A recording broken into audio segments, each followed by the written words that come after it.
অবশেষে ডাকসু থেকে পদত্যাগের সিদ্ধান্ত নিয়েছেন আলোচিত, সমালোচিত এবং বিতর্কিত ডাকসু সদস্য সর্বমিত্র চাকমা। সম্প্রতি ঢাকা বিশ্ববিদ্যালয় কেন্দ্রীয় খেলার মাঠে কিছু তরুণ এবং কিশোরদের কান ধরে উঠবোস করানোর একটি ভিডিও সামাজিক যোগাযোগ মাধ্যমে ছড়িয়ে পড়ে।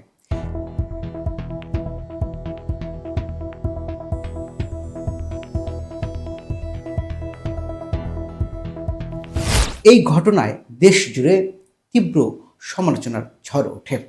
এরপর ফেসবুক পোস্ট দিয়ে সর্বমিত্র চাকমা পদত্যাগের সিদ্ধান্ত নেন।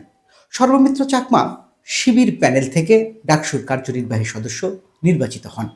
তিনি নির্বাচিত হবার পর ঢাকা বিশ্ববিদ্যালয় ক্যাম্পাসকে বহিরাগত এবং ভবঘুরে মুক্ত করার উদ্যোগ গ্রহণ করেন।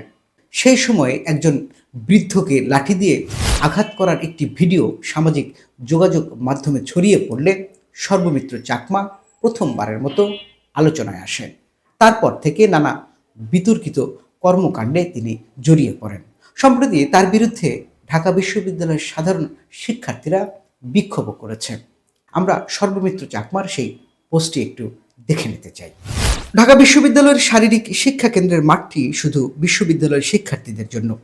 দীর্ঘদিন ধরে বহিরাগতদের অবাধ অনুপ্রবেশ একটি গুরুতর নিরাপত্তা সংকটে রূপ নিয়েছে।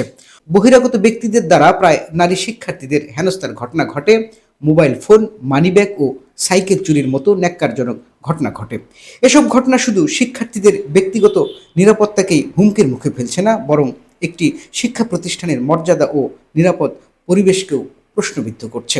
তিনি আরও লেখেন, পরিস্থিতি সম্পর্কে শিক্ষার্থীরা বারবার প্রশাসনকে অবগত করলেও এখন পর্যন্ত কোনো কার্যকর ও দৃশ্যমান ব্যবস্থা গ্রহণ করা হয়নি।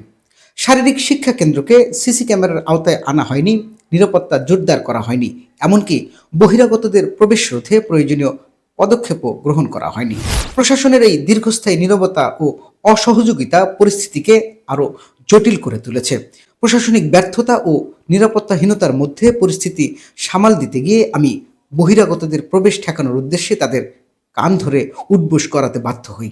এটি কোনোভাবেই আমার প্রত্যাশিত বা কাম্য আচরণ ছিল না। আমি স্বীকার করছি, এভাবে কাউকে শাস্তি দেয়া আমার উচিত হয়নি এবং এই ঘটনার জন্য আমি নিঃশর্তভাবে ক্ষমা প্রার্থনা করছি।